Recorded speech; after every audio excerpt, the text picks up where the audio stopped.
So this is a look at the age of cars in England. The British car market is actually aging. The car average age is getting older. So this really was sparked by a comment that someone left on one of my other videos where they asserted that most cars in the UK are up to about 2-3 years old, that the vast majority of people are buying new cars on leases.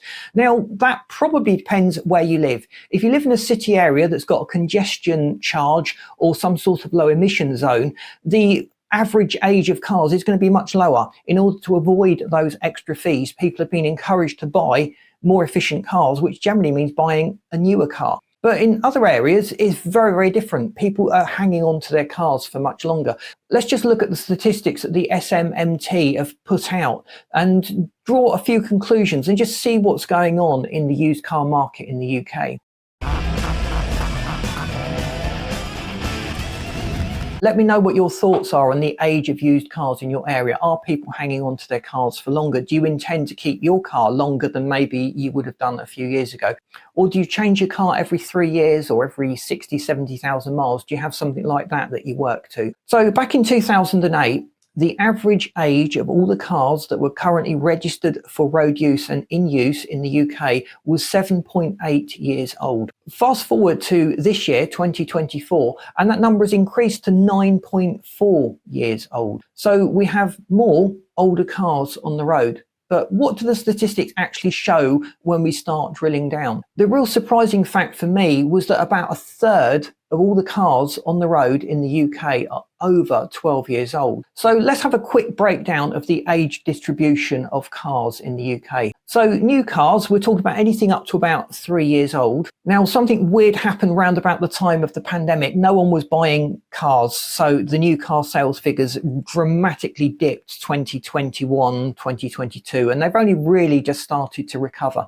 So if we take the 2020 figure, when things were relatively stable, 19% of cars on the road were in this bracket under 3 years old. And the majority of those were owned by fleet customers, companies that had a fleet of vehicles. So fleet customers seem to be the biggest buyer of new vehicles. And then at about 3 years old, it goes out to the used car market, and the take up is quite good of these sort of ex-lease vehicles. So then we come to the mid-aged cars. We're talking about cars that are 4 to 8 years old, and these comprise about 35 to 40% of all the cars currently registered for road use. So after the economic recovery in 2010 from that 2008 crash, a lot of people were upgrading their cars, getting bigger, getting newer cars, getting better cars. So that probably explains why this figure is relatively healthy. And then we come to the older cars, the 9 to 13 year old bracket. So back in 2020, the figures for this bracket were around about the 25 to 30% bracket, which often indicates that times are hard economically. People are hanging on to cars for longer. So if people are worried about their pocket, if they're worried about the future or have uncertainty about the future, they will tend to delay large purchases. And one of the large purchases that they can delay is upgrading the car to a newer model. Then we've got what is termed very old cars. These are cars that are over 14 years old. I don't really like the thought of a car being 14 years old and being particularly old, because they still seem relatively new and in good condition to me. But let me know your thoughts on that topic in the comments. So in 2020, about 10 to 12% of cars currently used in the UK were over 14 years old.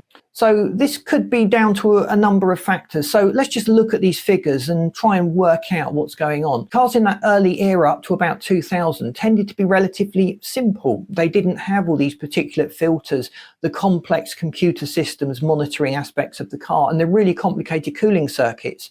So that could be a reason why they're lasting longer. A lot of these slightly newer cars than 2000 are going to have problems where the particulate filters need replacing, and as the value of the car has dipped, the cost of replacing these particulate filters can outstrip the cost of the car, so it's no longer viable to keep that car on the road. So maybe there's this mid group of cars that have these new technologies that are being prematurely retired, whereas the older cars, with their relative simplicity, are still going strong. So to currently sit at an average of 9.4 years old, does kind of correlate with the dip in car sales about 2008 during the financial crisis, and also in 2021 and 2022 through the COVID pandemic, when car sales and car production was at a significant slump. But it's interesting, if you look at these figures annually, there are oscillations. So depending on what's happening economically in the country will have a big bearing on the average age of cars, how many people are buying new cars. But the general trend is generally more cars are on our road every year. So what's behind this significant shift where people are driving older cars? Please boot that like button, because that really does help us to get out there. I do appreciate that. So just take a moment, hit that like, and you'll be helping us out. Thanks for that. So one explanation could be this particularly strong batch of pre-2000 cars that are particularly durable, easy to maintain, relatively simple. And a lot of people would argue that cars were more reliable back then. Let me know what you think in the comments on that statement. But new car prices have shot up dramatically. Since 2019, they've gone up about 40% on average. That's a massive hike on this relatively expensive purchase. So that could be putting people off. The high interest rates will deter people from getting finance deals. So maybe rather than finance a car, they're looking to empty their pockets as much as they can, and they're going for these slightly older cars. I saw one figure that was shocking. It was about 140% increase in used car prices over a 10-year period. So certainly cars are much more expensive now than they used to be. The prospect of the transition to EVs is also creating uncertainty in people's minds. So maybe they're holding off this investment in a new car to see if EVs are the future, to wait and see what problems there are associated with these slightly older EVs. And it takes a little bit of time to determine, but EVs are getting older. We do start to see a long-term ownership history on these cars, and the battery degradation problem that a lot of people talk about is not quite as bad as a lot of people make out. You do hear all sorts of horror stories, and there's lots of people jumping onto the anti-EV bandwagon. We're not going to discuss EVs in this video. So is it actually cheaper to run an older car? Well, older cars tend to come with more problems. The clutch, the drivetrain components, the engine itself, and the suspension components have all had a bit of a beating over the years, let's face it. So at the sort of older ages, 7 to 10 years old and 70,000 miles upward, you start to see degradation. So you start to need to replace these items. So the costs associated with owning a new car are generally depreciation, which can vary from about £100 a month to £300 a month, depending on the age of the car and how much depreciation that car suffers. So if you're spending out £300 or £400 a month or every couple of months on repairs to an older car, it would probably be a lot cheaper to buy a newer car that doesn't have those problems. But you may be able to get a little gem that's just reliable and doesn't need all of these bits of maintenance. And if that's the case, you're laughing. You'll have much lower depreciation, because it started off as an older car. There's less value in it to start with, but also you're not putting money into it for these repairs and these essential fixes. So another downside to an aging fleet is emissions are going to be much worse. These older cars weren't as environmentally friendly as the newer cars. So that is going to probably push up pollution levels in cities and towns and lead to further legislation, further restrictions on the use of these older vehicles to just try and deter ownership.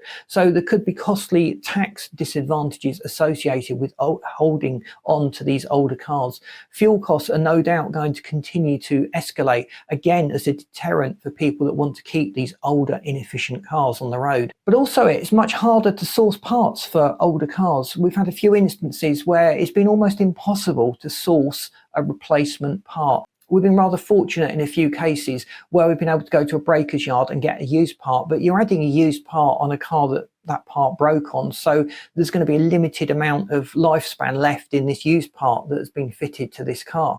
So for now, the trend seems to be that people are hanging on to cars for longer and looking after their car more, so it keeps it running. Let me know what your thoughts are on this topic. Do you intend to keep your car for longer? Do you think that the cars in your area are getting older? Or are you seeing more and more new registrations driving around? So please boot the like button. That really does help us to get out there. I've lined this video up for you that you should find really interesting. And if you haven't subscribed, please do so. We'd hate you to miss out on all the great content we've got planned. Thanks for watching. See you in this next video.